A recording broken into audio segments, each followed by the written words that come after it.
A paz do Senhor, igreja, amém? Amém? Quantos vieram nessa tarde adorar o Senhor? Diga glória a Deus.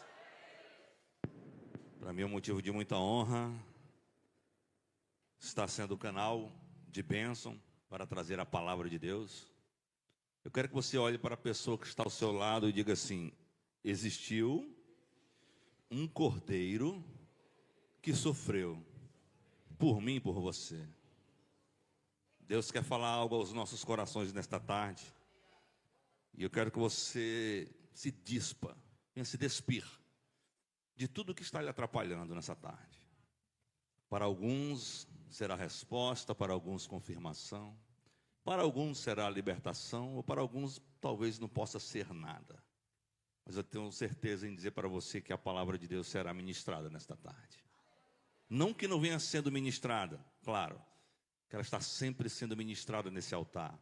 É um altar que arde, um altar que tem um peso de uma unção, um altar que vibra para quem sobe aqui em cima, cheio do poder de Deus. Quantos podem sentir essa presença? Quero convidar a amada igreja para abrir as vossas Bíblias, lá no livro do profeta messiânico Isaías, que tem por capítulo de número 53, a partir do versículo 1, apenas 6 versículos, do 1 ao 6. Quem creu em nossa mensagem? E a quem foi revelado o braço do Senhor? Ele cresceu diante dele como um broto tenro e como uma raiz sem saída de uma terra seca. Ele não tinha qualquer beleza ou majestade que nos atraísse. Nada havia em sua aparência para que o desejássemos. Foi desprezado e rejeitado pelos homens, um homem de dores e experimentado no sofrimento, como alguém de quem os homens escondem o rosto. Foi desprezado, e nós não o tínhamos em estima. Certamente ele tomou sobre si as nossas enfermidades e sobre si levou as nossas doenças. Contudo, nós o consideramos castigado por Deus, por Deus atingido e afligido. Mas ele foi traspassado por causa das nossas transgressões, foi esmagado por causa de nossas iniquidades. O castigo que nos trouxe a paz estava sobre ele, e pelas suas feridas fomos curados. Todos nós, como ovelhas, nos desviamos, cada um de nós se voltou para o seu próprio caminho, e o Senhor fez cair sobre ele a iniquidade de todos nós. Podes assentar, vai sentando e vai dando glória a Deus. Pai querido e Deus da glória, toma nas tuas mãos o teu povo, a tua igreja. Meu Deus, Isaías vem relatar, Senhor, que o teu povo, Pai querido amado, uns estavam crendo, outros estavam duvidando, Senhor meu Deus, e que não estavam levando a sério a mensagem acerca daquele que viria para remir, para curar, para sarar, para salvar ou libertar. Meu Deus, não está sendo diferente nos tempos de hoje, meu Pai, em que o teu povo está dentro da tua casa, mas em parte crê, em parte não crê. Em parte, Senhor meu Deus, leva a sério. Em parte, Pai, não está entendendo o que está acontecendo. Então, Senhor, nesta tarde, fala aos nossos corações, meu Deus. Desperta almas, eleva espíritos, abre a mente, o entendimento, o intelecto da tua igreja, para que eles entendam, Senhor meu Deus, que estás às portas, Senhor, a tua vinda. Já há uma guerra, Senhor, em teu nome, meu Pai, acontecendo nesse exato momento. Então, Pai, não há mais tempo para brincar, não há mais tempo para virar as costas, não há mais tempo, Senhor, para se divertir de ser crente. Meu Pai, o momento é de seriedade, o momento, meu Pai, é de verdade, o momento, Pai querido amado, em que vivemos, Senhor, meu Deus, é profético. Então, Deus, toma nas tuas mãos nossas vidas, cuida de nós, abre o nosso entendimento e o nosso coração. É assim que nós te pedimos e já te agradecemos em nome de Jesus. E a igreja que crer diz amém. O Cordeiro Sofredor. Essa foi a mensagem que Deus colocou nessa tarde no meu coração. Estava em casa, meditando, lendo, estudando, e Deus mandou eu falar sobre o sofrimento do Cordeiro. Do Cordeiro que, como uma ovelha muda, foi para o matadouro. Não abriu a boca, não disse sequer um mé, não é nem um ai não, é um mé. Não falou nada, não omitiu nenhum som, simplesmente obedeceu. O profeta Isaías, inspirado pelo Espírito Santo, escreveu séculos antes da vinda de Cristo uma das descrições mais comoventes e profundas sobre o sofrimento do Messias. Em Isaías 53, do 1 a 6, onde acabamos de ler, encontramos um retrato do Salvador que viria não como um conquistador terreno, como os judeus esperavam e ainda esperam, mas como o Cordeiro de Deus que tira o pecado do mundo. Não como um rei, um legislador que mata, que fere as nações, que conquista e desbrava terras como eles queriam ou imaginavam. Mas ele veio como um cordeiro mudo. Imagine um tribunal, você sendo um réu, culpado, com provas claras contra você, contra mim. Provas estas que nos levariam a uma morte perpétua, uma prisão perpétua, uma morte hoje por injeção letal, por choque, alguma coisa desse tipo. Mas subitamente entra alguém em cena e toma o meu e o teu lugar, dizendo que você não tem mais culpa, que a culpa agora é dessa pessoa. Um sacrifício vicário, substitutivo, onde ele te substitui, me substitui. Esse cenário, o sacrifício agora está com Jesus, no meu e no teu lugar. No versículo 1, eu queria que colocasse aqui. Vai dizer quem creu em nossa mensagem, ou a quem foi revelado o braço do Senhor. Quem creu na nossa pregação, outra versão vai dizer, e a quem foi revelado o braço do Senhor. Há, nesse sentido, irmãos, uma incredulidade no mundo. O profeta está perguntando quem poderia ter crido. Quem creu nesta mensagem salvífica? O mundo hoje está dividido. Há relatos de pessoas que não creem em Jesus e não querem saber de falar de Jesus. Há um espanto por conta da mensagem. Muitos estão deturpando, mas aqueles que estão pregando a veracidade, ela está sem direcionamento. Muitos não estão crendo. Ela está sem força.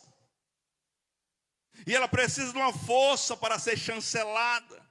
A salvação oferecida por um Messias sofredor era e ainda é motivo de incredulidade. A ideia de que um homem simples que andava a pé, dormia ao relento, tinha como travesseiro uma pedra, comia de favor, vivia sustentado por um ministério de algumas mulheres, essa ideia não entra na cabeça do povo. Eles querem, como foi falado, um Messias poderoso, de linhagem, de raça, de tribo, com riqueza, com glória. A expressão braço do Senhor representa o poder de Deus revelado de forma inesperada. Eles querem que inesperadamente o Messias se revele com espada, mas não foi com espada que ele se revelou, foi com sofrimento e com dor, foi com sangue derramado, foi com humilhação. Muitos esperam Deus agir com força visível, destruidora, abalando, mas ele se manifesta em humildade e graça. Vou repetir, ele se manifesta em humildade e graça. É através da graça dele que você se encontra aqui hoje, aleluia. É através da humildade dele que você se encontra aqui. O pastor Demontier estava no curso ontem aqui falando que a mensagem mais simples para ser pregada, ou o evangelismo mais simples a ser efetuado, é fazer como Jesus fazia. É com humildade e graça. Muitos não sabem mais o que é isso. Muitos não têm essa humildade. O evangelho é tão divino que o mundo o rejeita por parecer simples demais. John Stott. Certa feita lá em 2 Reis capítulo 5, quando Naamã ouve dizer que em Israel tinha profeta para curar a sua lepra, ele foi até o rei disse que não era curandeiro nenhum, e ali ele foi direcionado a ir até a casa do profeta. Quando chega até a casa do profeta, o profeta nem sequer aparece, mas manda o seu moço ir lá e dar o recado. Ele disse: olha, meu senhor disse que tu fosse até o rio Jordão e mergulhasse ali 7 vezes e pronto, e a tua carne será limpa. E ele não creu. Não, é simples demais. Não são Abana e Farpa, os rios de Damasco mais limpos, águas mais purificadoras, mais encantadoras, melhores do que essa do Jordão, que é barrenta?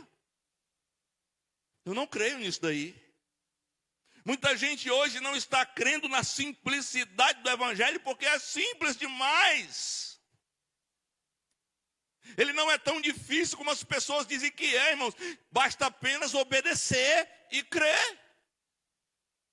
Nós que dificultamos o serviço, nós escolhemos fazer da nossa vontade, do nosso jeito, e não é do meu jeito nem do teu jeito. Já existe um modelo, já existe uma ordenança. O servo de Naamã chega e diz: mas meu pai, meu senhor, se ele tivesse pedido algo difícil de se realizar, tu faria? Sim, mas é claro.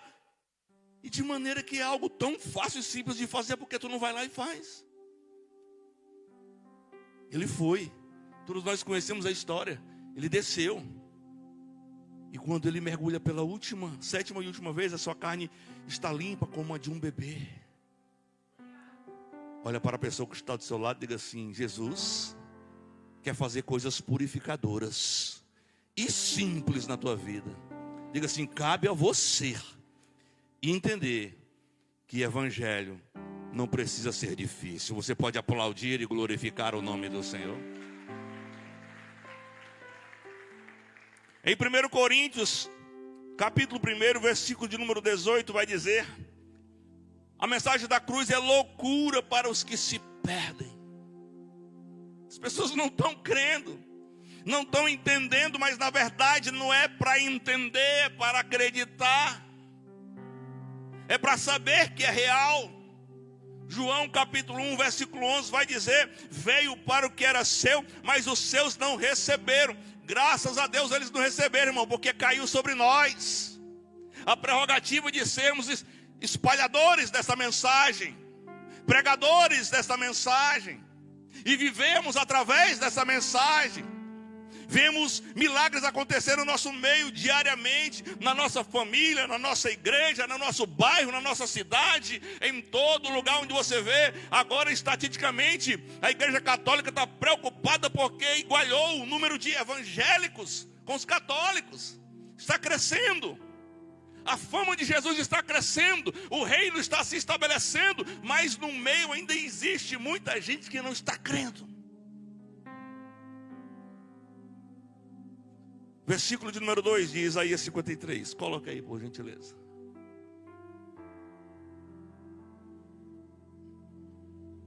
Isaías 53, versículo de número 2.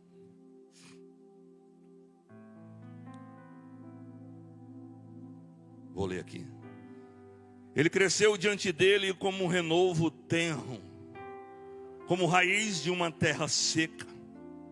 Ou seja, de uma aparência comum, de uma origem desprezada.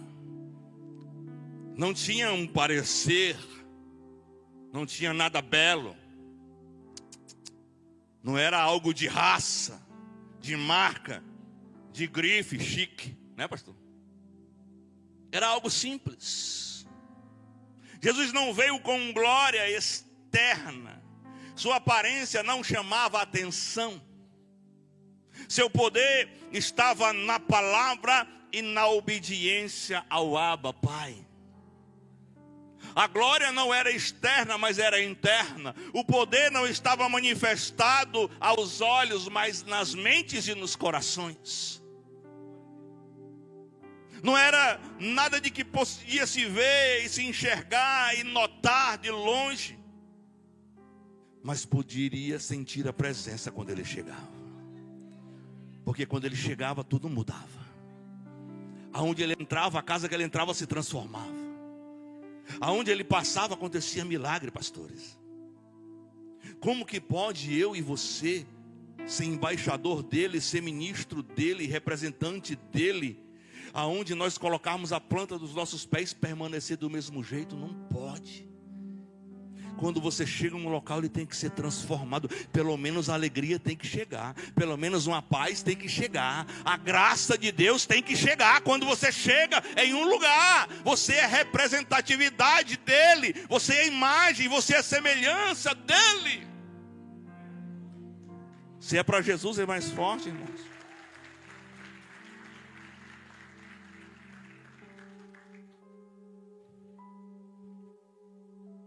A figura do renovo em uma terra seca mostra esperança onde não havia vida.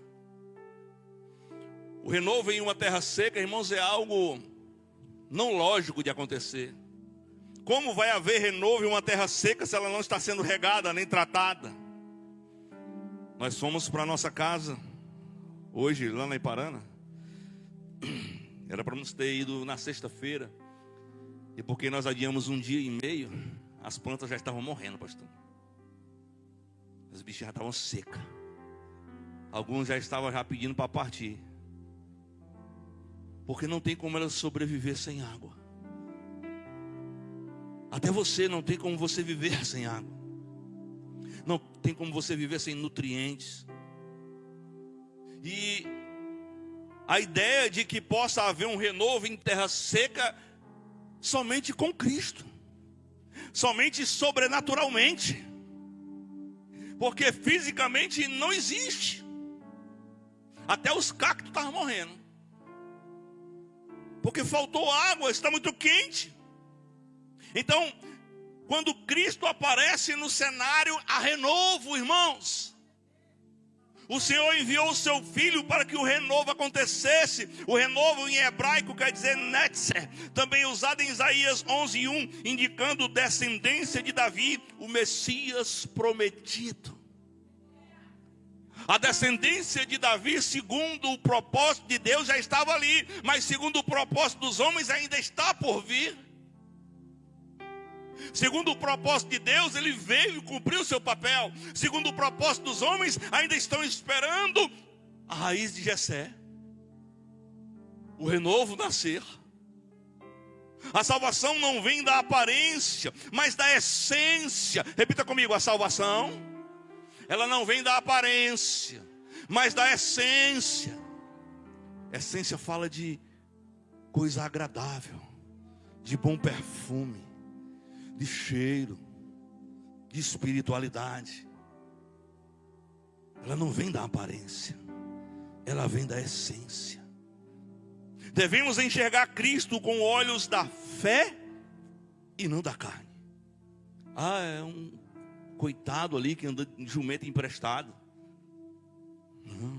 Não tem o que comer. Não podemos olhar para ele assim. Você não pode, irmãos, preste atenção. Olha o que Jesus está colocando no meu coração aqui nesse momento. Você não pode sair da sua casa dizendo: eu vou para o culto, mas é só mais um culto. Você não pode vir para cá por mera religiosidade, achando que você vem só receber. Não. Você tem que sair da sua casa entendendo que você vai ter um encontro marcado com o Rei dos Reis e o Senhor dos Senhores, com aquele que era, que é e que há de vir, com aquele que pode resolver o teu problema, com aquele que tem a chancela, a prerrogativa de dar uma ordem e o sobrenatural acontecer na tua vida. Você tem que ter esse entendimento que você vai sair da tua casa não para um simples encontro, mas um encontro sobrenatural e espiritual. Você tem que entender que você vai sair da tua casa e vir para cá para receber algo do eterno. E detalhe, você tem que ter a ciência que você vai vir para cá não é só para buscar, mas sim para entregar, para deixar o teu louvor, deixar a tua adoração. Ao passo que você adora, ao passo que você se ajoelha, ao passo que você se humilha, o sobrenatural daquele com quem você veio se encontrar, ele se derrama sobre a tua casa, se derrama sobre a tua vida, gerando milagre, glória, poder, restauração e renovo da parte de Deus. Se você recebe esse renovo, aplaude a Ele.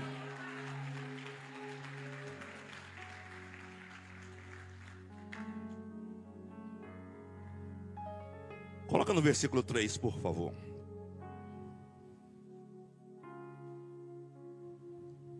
Foi desprezado e rejeitado pelos homens, o homem de dores e experimentado no sofrimento, como alguém de quem os homens escondem o rosto. Foi desprezado e nós não o tínhamos em estima. Versículo 4, por favor. Certamente ele tomou sobre si as nossas enfermidades e sobre si levou as nossas doenças. Contudo, nós o consideramos castigado por Deus e por Deus atingido e afligido. Versículo 5. Mas ele foi traspassado por causa das nossas transgressões, foi esmagado por causa de nossas iniquidades. O castigo que nos trouxe a paz estava sobre ele, e pelas suas feridas fomos curados.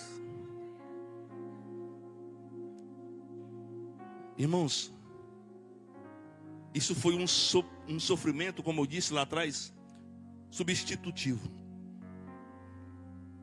Como um pai que não gosta de ver o seu filho sofrendo, uma mãe que, se por vontade dele ou dela, tomaria o seu lugar, ele fez por mim, por você. A minha filha hoje já vai fazer 22 anos. Mas eu nunca me esqueço a cara que minha esposa fez no dia que ela foi fazer o teste do pezinho. Qual a mãe que não queria tomar o lugar da criança ali, quando ela está no seu colo, na hora do teste do pezinho? Que pega o calcanharzinho ali, tão branquinho, e aperta até o ponto de ficar vermelho, cheio de sangue. Aí dá aquela furada para colher o sangue do pezinho da criança. Aí a criança começa... Irmãos, quando eu olhei para a cara da minha esposa, era um sentimento de angústia, de dor, sabe? Ela, como que quem dizia assim: ai meu Deus, era para ser em mim. Eu nunca esqueço. Ela quis estar no lugar da Larinha ali naquele momento. Qual a mãe que já sentiu isso? Olha aí. Assim é o Senhor. Ele fez por mim, por você. Ele não quis que você fosse pregado naquele madeiro, carregasse uma cruz pesada, pagasse pelos seus erros. Homem de dores e que sabe o que é padecer. Ele tem experiência, ele sabe fazer. O desprezo e a rejeição dele foram coisas notórias. Jesus foi rejeitado pela humanidade, especialmente por aqueles que esperavam um rei guerreiro. Ah, não é rei não, não é guerreiro não? Passa, mata, destrói, cala logo a boca dele, porque ele está falando demais. Prende logo ele. Muitos queriam pegá-lo em erro de fala, em heresia. Andavam com pedras para apedrejá-lo. Meu Deus. A palavra padecer aponta para um sofrimento contínuo. No seu original, não é só sofrer, é continuar sofrendo, é gemendo, é sentindo dores. O castigo que nos traz a paz estava sobre ele, e até hoje esse castigo está sobre ele. Até hoje ele sente as dores do cravo, até hoje ele sente a coroa de espinhos, até hoje ele sente aquelas chibatadas, até hoje ele sente os bufetões, as cuspidas na cara, a traição. Ele continua sofrendo por mim, por você. Aonde está você que não está entendendo? Aonde está você que não está abrindo os olhos para isso? Que existe um Deus, um Senhor, um ser supremo, que tomou o meu e o teu lugar, para que nós não viéssemos padecer. Nós temos que ter essa ciência em nosso coração. Nós temos que parar de ser meros religiosos, sentadores de banco, frequentadores de igreja. Nós temos que ter um sentimento diferente. Aleluia. Quando se fala de Jesus, nós temos que arder o nosso coração. Nós temos que arder a nossa alma. Nós temos que nos constranger pelo fato de que nós não estamos fazendo nem um terço daquilo que nos foi destinado. O fardo que ele levou foi grande, irmãos. Lá no versículo 4 vai dizer: certamente ele tomou sobre si as nossas enfermidades. Fala de uma substituição. Ele carregou o meu e o teu pecado, a minha e a tua dor. O desprezo que era para ter sido entregue a nós foi entregue a ele. A vergonha que era para ter sido colocada sobre mim e sobre você foi colocada sobre ele. E nós não agradecemos. John Piper vai dizer que pediu perdão a Deus pelo seu pecado durante 18 meses consecutivos, dia após dia, de manhã, de tarde, de noite, pedindo perdão pelo seu pecado. 18 meses consecutivos. Eu não sei qual foi o pecado de John Piper. Pode ter sido uma mentira, pode ter olhado assim para a mulher de lado, eu não sei. Pode ter matado, roubado, destruído como Satanás. Eu não sei qual foi o pecado dele, mas ele se constrangeu ao ponto de entender que o Senhor, Ele é detentor de toda honra e glória, e que Ele merece satisfação pelos seus feitos. E ele disse: Senhor, perdoa os meus pecados. 18 meses consecutivos, de manhã, de tarde e de noite. E hoje em dia nós vemos uma igreja que peca e é uma coisa normal, porque para o mundo é normal, e a igreja está se tornando normal como o mundo. Não pode ser normal, a igreja tem que ser diferente. A igreja tem que ser sal da terra. A igreja tem que ser luz do mundo. Ela tem que se destacar. Ela não pode se igualar ao mundo. Ela tem que ser diferente, transformada, renovada. Nós temos que nos constranger pelo nosso pecado. Afinal, alguém tomou o meu e o teu lugar. Eu tenho certeza que talvez você tenha passado por situações de dor, de perigo, crise financeira, de algum problema, e alguém chegou junto e te ajudou. Alguém te emprestou algum dinheiro, te livrou de alguma arriscada, de um problema, de uma enrascada. Alguém te salvou de alguma situação e você fica grato àquela pessoa pela vida toda, por uma coisinha dessa. Mas cadê a gratidão por Jesus de não ter deixado você ir para o inferno? Cadê a gratidão a Jesus que tomou o teu lugar para que você não venha a ser destruído? Hein? O salmista disse: alegrei-me quando me disseram, o quê? Não, acho que ninguém entendeu. Alegrei-me quando me disseram: vamos à casa do Senhor. É na casa do Senhor que é entregue alegria, fartura de palavra, pão, palavra, vida, cura, milagre.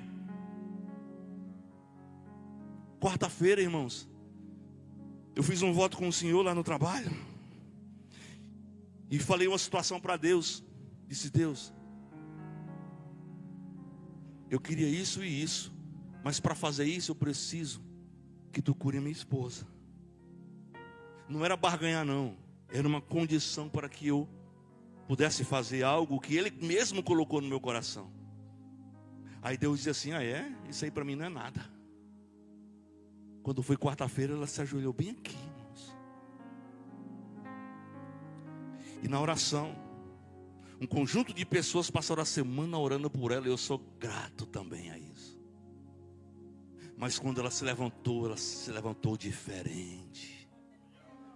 Quando ela se levantou desse lugar aqui, ela se levantou curada. Então eu não posso tratar isso como normalidade, irmãos. Não foi ciência, não foi remédio. Não foi porque um homem ou dois homens oraram. Não. Foi poder de Deus manifestado sobre a sua criação. Foi poder de Deus manifestado sobre a sua criatura. Então não pode ser normal, não pode ser simples. Você não pode só sair de casa, vir para cá, sentar, bater umas palminhas, dar umas gloriazinhas e ir embora como se nada tivesse acontecido. Você tem que vir para cá e entender que você veio adorar o Rei Todo-Poderoso, Supremo, o Deus Criador do Universo.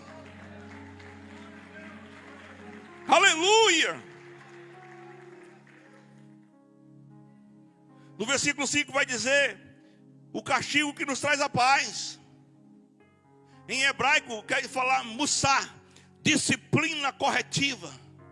Jesus foi castigado por nós, e por meio disso recebemos a paz e a cura espiritual. O missionário escocês David Livingstone disse: Cristo morreu por mim, eu não posso fazer menos do que viver por Ele. Vou repetir: Cristo morreu por mim, eu não posso fazer menos do que viver por Ele. Ele quis dizer para ela quando se levantou: agora vai e viva por mim, viva. Olhe para a pessoa que está ao seu lado e diga assim: ei, Cristo morreu por ti, agora vá e viva por Ele. Você pode aplaudir o nome do Senhor? Se é para Jesus é mais forte, irmão. Racha essa mão aí de aplaudir Ele. O que Ele suportou era nosso, a cruz era nossa. A cruz, ela é a nossa libertação. A cruz, ela é nossa esperança. A cruz, ela é nossa reconciliação. Eu quero pregar para alguém que precisa hoje de uma reconciliação. Não que se você esteja afastado. Você que deixou de orar por algum motivo. Você que deixou de sentir a presença de Deus e se incomoda com aquele que sente a presença do teu lado. Meu Deus. Você que deixou de cantar aqueles hinos da harpa que você cantava. Você que deixou de sentir a presença de Deus. Está na hora de você na hora de você entender o propósito dessa cruz. 2 Coríntios 5:21 vai dizer: e aquele que não conheceu o pecado, Deus o fez pecado por nós. Foi por mim e por você. Assim como uma mãe sente aquela dor da criança com o pezinho furado, foi por mim e por você. 1 Pedro 2:24 vai dizer: carregou nossos pecados em seu corpo sobre o madeiro. Aquela madeira estava encharcada, irmãos. do meu e do teu pecado. Por isso que o peso dela era absurdo. Versículo de número 6. Todos nós andávamos desgarrados como ovelha. Isso aqui dói em Jesus, porque é um problema universal. É um problema em todas as igrejas. O pecado, ele é coletivo, é de todos nós. Mas também é pessoal, de cada um de nós. Cada um se desviava dele. Ovelhas são animais vulneráveis e sem direção. Assim é a humanidade de Cristo. Ela precisa de um pastor para que controle ela. A ovelha é um animal dócil e muitas das vezes sem direção, sem noção nenhuma. Só quer saber de estar de cabeça baixa comendo capim. Ela não sabe olhar para frente, para os perigos que a cercam, a rodeiam. Se ela estiver sem pastor, ela se desvia dele, ela vai-se embora. Ela se engancha nos espinhos, ela cai nos pedregais, ela desce as colinas. É preciso estar perto do pastor. E o pastor a quem eu me refiro é o sumo pastor, Jesus Cristo de Nazaré. A palavra original para desgarrados em hebraico é o ta'á. Desvia-se erradamente, sair do caminho certo. Ela se desvia não porque ela quer, não porque tem na mente dela de querer se desviar, é porque algo ofusca ela. É porque algo tira o seu sentido de direção e ela acaba saindo do caminho certo e indo para o caminho errado. A palavra pecado é errar o alvo. E quando eu saio do caminho, irmãos, eu estou ali sujeito a perigos. É como se Satanás fosse uma onça parda que estivesse ali escondida à beira do caminho, só esperando você sair do caminho, porque no caminho está o pastor te guiando, te guardando, e ele fica só esperando um vacilo teu, uma falha no teu GPS, no teu senso de direção, para pegar a rota errada, para cair numa rua sem saída, porque a missão dele é aniquilar, é destruir, é matar, é não deixar rastro. Eu estou pregando aqui para pessoas que, dados os momentos de suas vidas, estão vulneráveis, que precisam entender que ela precisa estar do lado do sumo pastor. Não é apenas 2 horas, 2 horazinhas a cada 3 dias, semana. Tem gente que só vem uma vez por semana. Não, você tem que estar do lado dele 24 horas por dia, 7 dias por semana, 30 dias no mês, 365 dias no ano, toda a sua existência. Você tem que estar firmado nele, agarrado nele, não desgarrado, você tem que estar agarrado. Fica perto dele. Pastor tem cheiro de ovelha e ovelha tem cheiro de pastor. Aleluia. Reconhecer a própria condição é o primeiro passo para a salvação.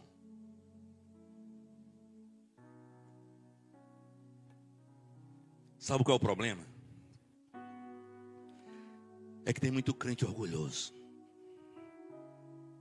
O problema é que tem crente que não reconhece a sua condição. O problema é que tem crente que, se você for pregar um pouquinho mais, sabe, está falando da minha vida. Uma certa vez, eu pregando, pastor, lá na igreja, e uma irmã sumiu, uma ovelha sumiu, não deu satisfação. Obrigado, filho. E a última vez que nós a vimos, ela tinha passado uma tarde conversando com a minha esposa. Preste atenção, olha para cá. E ela conversou algo sobre a vida dela para minha esposa. E a minha esposa nem me viu durante o dia, só veio me ver na igreja à noite. E aí eu preguei.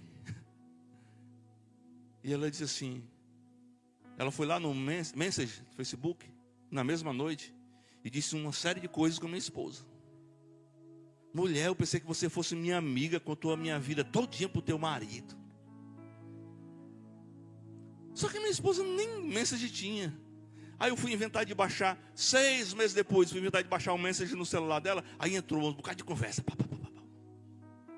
Assim, olha, afinada. Aí fui ver a mensagem dela, detonando a minha esposa, dizendo que ela tinha contado os segredos para mim. E eu tinha lavado a roupa suja em cima do altar. Tem gente que não entende nem quando o Espírito Santo está exortando, porque é dela não querer ser exortada. É dela não querer ser corrigida. É minha vida, é o meu jeito e pronto, acabou. Jesus, se tu quiser, é desse jeito. Jesus não quer, é você que tem que querer. Ou é do jeito dele ou nada, irmãos. Olha para a pessoa que está do teu lado e diz assim, ei, psiu. Diga assim, psiu. Jesus, de maneira nenhuma, precisa de você. Mas você, diga assim, você, de todas as maneiras, precisa de Jesus. Se você crê dessa forma, aplaude e glorifica o nome daquele que é eterno, que vive. Nós temos que reconhecer a nossa própria condição para que a salvação possa ser o próximo passo das nossas vidas. Billy Graham vai falar, a cruz revela o pecado mais profundo do homem, mas também o amor mais profundo de Deus para a sua criação. Aí Romanos 3:23 vai dizer, todos pecaram e carecem da glória de Deus. Nós carecemos, nós precisamos da glória dele. Não é ele que precisa de nós. E somente essa glória para nos libertar. Somente essa glória para nos purificar. Somente essa glória para perdoar os nossos pecados. E nos recolocar no centro. João 10:11 vai dizer, eu sou o bom pastor. O bom pastor, ele dá a vida pelas suas ovelhas. A pergunta é, cadê a ovelha que quer a vida de Jesus? Cadê a ovelha que quer receber o sacrifício do seu pastor? Eu já vou terminar. A cruz, irmãos, ela não é um símbolo religioso. Ela não é um símbolo de Marte. Não, não, não. A cruz, ela é uma esperança. Isaías 53, do 1 a 6, não é apenas uma profecia. É uma revelação da graça encarnada. Jesus se revela em palavra. E o verbo se fez carne. E vimos a glória dele como a glória do Filho do unigênito do Pai, cheio de graça e de verdade. Jesus sofreu, morreu, mas também ao passo de sofrer e morrer, ele ressuscitou. Ele ressuscitou. Para que o fardo da culpa, da vergonha, do pecado fosse retirado de nós. Ele vai dizer lá em Mateus 11:28, vinde a mim, todos os que estáis cansados de carregar seus pesados fardos, suas pesadas cargas. Ele está chamando você hoje para você depositar sobre ele o teu problema. Eu não sei o que te trouxe aqui. Se foi o fato de reconhecer a soberania dele como Deus Todo-Poderoso, como foi pregado hoje, ou foi uma necessidade terrena, um problema. Eu não sei qual a luta que você enfrenta, se ela é psicológica, psíquica, se ela é financeira, espiritual. Eu não sei qual a guerra que está dentro de ti. Eu não sei. Eu não sei o que é que tu está enfrentando. Olha para a pessoa que está ao teu lado e diga assim, ei, pastor não sabe de nada. Diga assim: mas Jesus sabe de tudo. Diga assim: Jesus sabe por que você veio aqui. Você já se entregou ao seu pecado, talvez. Você passou a ser servo dele, mas hoje eu te chamo para ser servo desse cordeiro sofredor. Hoje eu te chamo para que você venha trocar só o senhorio. Continue servindo. Deixa de servir ao pecado e passa a servir o cordeiro sofredor. Se hoje você ouviu esta mensagem e reconhece que tem andado desgarrado, dentro da igreja, desgarrado, está nem aí, não tem uma obrigação, minha obrigação é só ir para a igreja mesmo, assistir o culto e pronto, acabou-se. Não, irmãos, é mais além do que isso, é sobrenatural. Jesus está querendo resolver aquele teu problema que tu tanto chora e espera, mas Ele está dizendo: vinde a mim. Deposita no altar de Deus os teus problemas. Para de minimizar o tamanho do poder de Deus, achando que Ele não é nada nem ninguém pelo simples fato de ter sido um homem que viveu aqui na terra, que sofreu. Não, não, não. Ele é o Rei Supremo, Ele é o Deus Todo-Poderoso, Ele é o Senhor galardoador daqueles que buscam Ele em espírito e verdade. Ele ainda cura, Ele curou minha esposa, Ele ainda abre porta, Ele realiza milagre, Ele traz, Ele revela, Ele levanta, Ele transforma, Ele faz porque Ele é Deus.